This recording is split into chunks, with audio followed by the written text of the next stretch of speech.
వాడిని కిందికి దించుడని ఏళ్ళు పెట్టి ఇట్లా చూపించాడు. ఏళ్ళు పెట్టి వాడిని ఆ దైవ సేవకుని కిందికి దించాడు, త్రోసివేయను. త్రోసివేయడని ఆ చెయ్యి ఎప్పుడైతే దైవ సేవకుని మీదకి చాపాడో ఆ చెయ్యి అక్కడ నిలిగిపోయాడు. ఆ చెయ్యి అట్లనే నిలిగిపోయింది. అది తెల్ల పైకి లేస్తలేదంట, కిందికి లేస్తలేదంట. ఆలోచించండి, ఇవి నా మాటలు కాదు, పరిశుద్ధ గ్రంథంలో మరి ఆ మొదటి రాజుల గ్రంథంలో ఈ మాటలు రాయబడ్డాయి. ఒకసారి చూడమ్మా, మొదటి రాజుల గ్రంథం 11వ అధ్యాయం అనుకుంటా.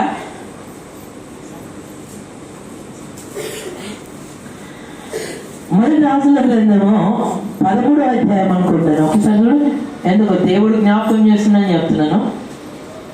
ఆ 13వ అధ్యాయమే. అక్కడ ఆ మొదటి నుండి కొన్ని వచనాలు చదువుతుంటారు. చదువురా.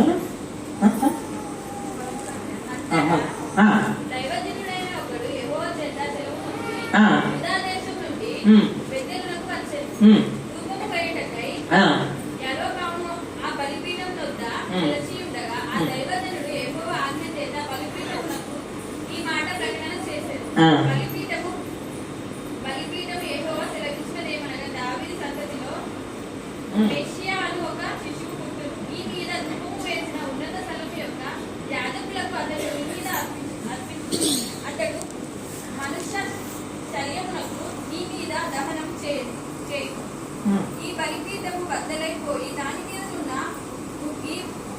ఒలికి పోవుటయే యెహోవా ఇచ్చు సూచన అని చెప్పి ఆ దినమున ఆ ప్రవక్త సూచన ఒకటి బేతేలునందు బలిపీఠమును గూర్చి ఆ దైవజనుడు ప్రకటన చేయగా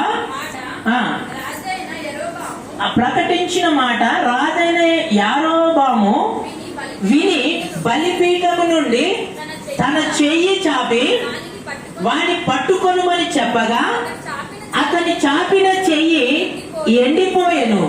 దానిని వెనుకకు తీసుకొనుటకు అతనికి శక్తి లేకపోయాడంట. ఈ యారోబాము అనే వ్యక్తి దైవజనుడు మాట్లాడుతుండగా ఆ దైవజనుడిని పట్టుకొని వాడిని త్రోసివేయుడని వాడు ఆజ్ఞ ఇచ్చినప్పుడు చెయ్యి చాపి ఆ చేతితో ఇట్లా చూపించినప్పుడు ఆ చెయ్యి అట్లనే ఎక్కిపోయిందంట. అది పైకి వస్తలేదు, కిందికి వస్తలేదు, ఆ చెయ్యి అక్కడే నిలిగిపోయింది. కారణం కారణం ఆలోచించండి, మంచి మనసుతో దేవుని వాక్యము వినండి. కారణం ఎందుకు ఆ చెయ్యి అట్లా ఎండిపోయింది? దైవ సేవకుని మీదకి ఒకడు చెయ్యి చూపించినప్పుడు దేవుడు మౌనంగా, దైవ సేవకుడు శపించడు, దైవ సేవకుడు ఎవరిని తిట్టాడు. ఎందుకంటే దైవ సేవకుడు అంటాడు, ఎవరంట? దైవ సేవకుడు గుడ్డివాడంట. మేమెవరము? గుడ్డి వాళ్ళము. మేము చెవులుండి వినబడని వాళ్ళం. ఎందుకంటే మేము మాటలుండి నోరుండి మాట్లాడని వారము, లోక సంబంధమైనవి.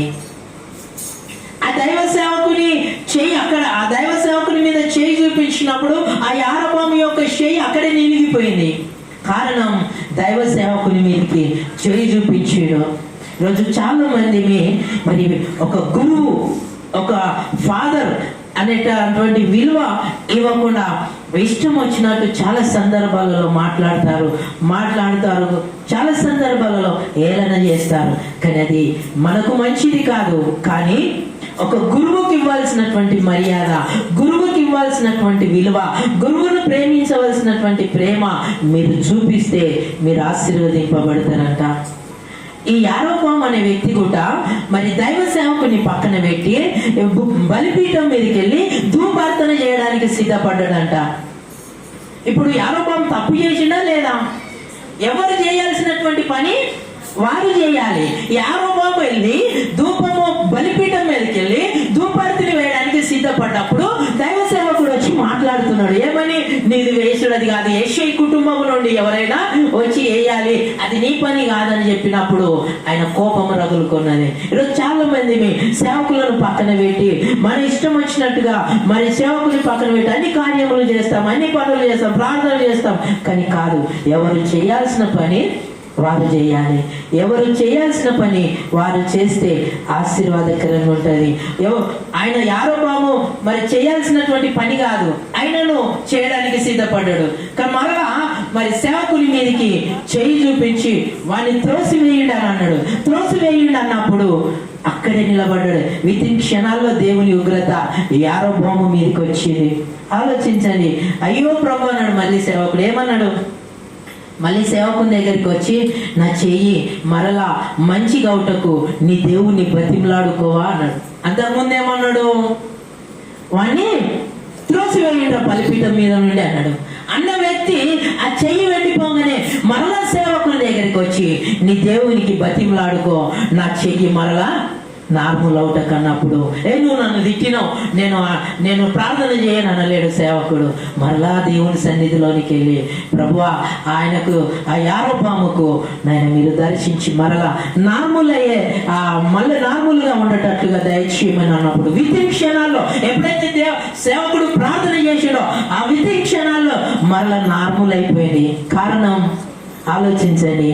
కారణం దేవుని సేవకుడు అని అన్నాడు. ఏమన్నాడు? అతడు ప్రార్థన చేయగా మీరు బ్రతుకుదురు. అతడు నీ కొరకు ప్రార్థన చేస్తాడు కనుక మీరు బ్రతుకుదురు. ఈరోజు దైవ సేవకులు అనే వాళ్ళము మేము మరి మీ కొరకు ప్రార్థన చేసినప్పుడు మీరు బ్రతుకుదురు అనగా లోక సంబంధమైనటువంటి క్రియ, లోకల సంబంధమైనటువంటి పాపము నుండి మనము విడిపింపబడినప్పుడే బ్రతుకుతాము.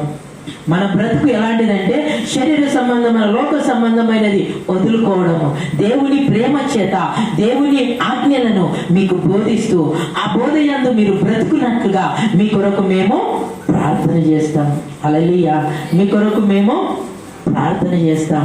ఇప్పుడు దైవ సేవకులను ఎట్లా చూడాలంట? ఎట్లా చూద్దాం? మాకు ఏ స్థానం ఇస్తారు